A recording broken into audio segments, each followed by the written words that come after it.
నిజంగా ఆవిడని చూస్తే అసలు మొహం మీద అంతా కూడా ఒక 30-40 కుట్లతోని, బాడీ అంతా కూడా షోల్డర్ మీద అక్కడంతా కూడా కుట్లతోని జీవత్సంలో కనిపిస్తా ఉంది.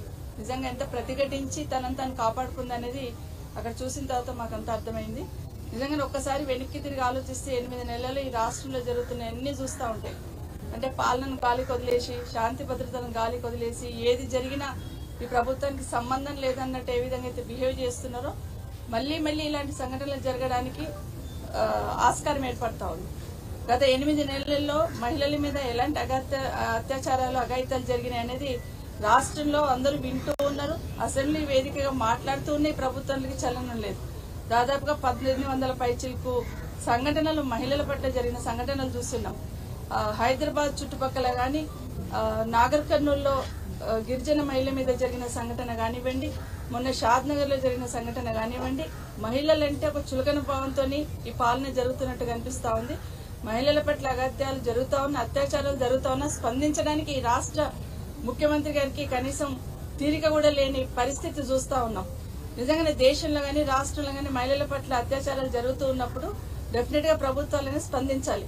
కానీ మన రాష్ట్రంలో ముఖ్యమంత్రి గారు ఇన్ని సంఘటనలు జరిగిన, హైదరాబాద్ లో ఆర్టీసీ బస్ లో మహిళల మీద అత్యాచారం జరిగినా పట్టించుకునే వాళ్ళు లేరు. మహిళల మీద సామూహిక అత్యాచారాలు జరుగుతున్నా పట్టించుకునే వాళ్ళు లేరు. తల్లి పక్కన పడుకున్న చిన్నారి మీద, 6 సంవత్సరాల చిన్నారి మీద అత్యాచారం జరిగినా అడిగే నాదుడు లేకుండా అయిపోయింది. ఒకప్పుడు హైదరాబాద్ లో మహిళలకి భరోసాతో, భద్రత ఉండేటట్టు షీటిన్స్ లాంటివి ఏర్పాటు చేసి హైదరాబాద్ లో ఉంటే శాంతి భద్రతలతో పాటు మహిళలకు భరోసా ఉంటుందని ఆ రోజు ఆనాటి ముఖ్యమంత్రి కేసీఆర్ గారు తీసుకున్న స్టెప్స్ తోని హైదరాబాద్ అంటే ఒక భరోసా, భద్రత ఉందని ఉండేది. కానీ ఈ రోజు హైదరాబాద్ లో ఎక్కడ ఏం జరుగుతుందో, బయటికి పోయిన మహిళ క్షేమంగా ఇంటికి వస్తుందా లేదా, బయటికి పోయిన ఆడబిడ్డలు క్షేమంగా ఇంటికి వస్తారా లేదా అని ఒక భయంతో ఈ రోజు ఈ రాష్ట్రంలో భయానక పరిస్థితులు నెలకొన్న సందర్భాన్ని చూస్తున్నాం.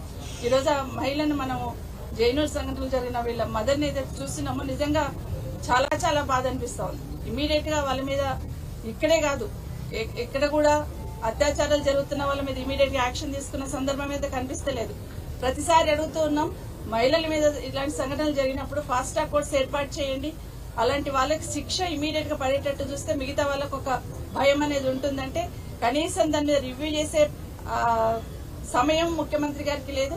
దాని మీద నిర్ణయం తీసుకోవాలనే ఆలోచన కూడా ముఖ్యమంత్రి గారికి లేనట్టుగా అనిపిస్తుంది.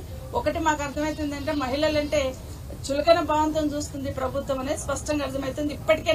ఇప్పటికైనా ఏ మూల చూసినా ఏదో ఒక సంఘటన జరుగుతుంది. ముఖ్యమంత్రి గారు ఇప్పటికైనా మీరు కళ్ళు తెరిచి రివ్యూ చేసి ఇలాంటి సంఘటనలు పునరావృతం కాకుండా నిర్ణయం తీసుకోవాలని డిమాండ్ చేస్తారు.